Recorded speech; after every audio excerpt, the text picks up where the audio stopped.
Let us pray. Modlíme sa, aby tí, ktorí bojujú so samovražednými myšlienkami, našli vo svojej komunite podporu, starostlivosť a lásku, ktorú potrebujú, a aby boli otvorení kráse života.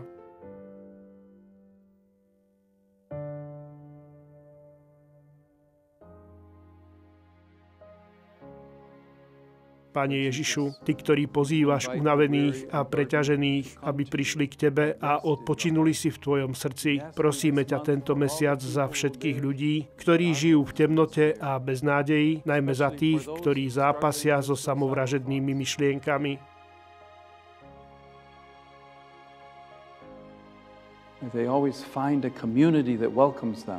Nech vždy nájdu spoločenstvo, ktoré ich príjme, vypočuje a sprevádza. Daj nám všetkým pozorné a súcitné srdce, schopné ponúknuť útechu a podporu aj s potrebnou odbornou pomocou. Nech vieme byť blízko s úctou a nehou, pomáhať liečiť rany, budovať väzby a otvárať obzory.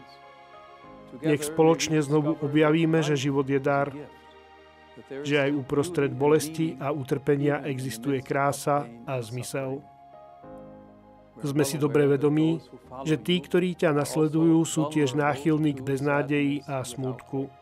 Prosíme ťa, aby si nám vždy dával pocítiť svoju lásku, aby sme prostredníctvom Tvojej blízkosti mohli rozpoznať a hlásať všetkým nekonečnú lásku Otca, ktorý nás vedie za ruku, aby sme obnovili svoju dôveru v život, ktorý nám dávaš. Amen.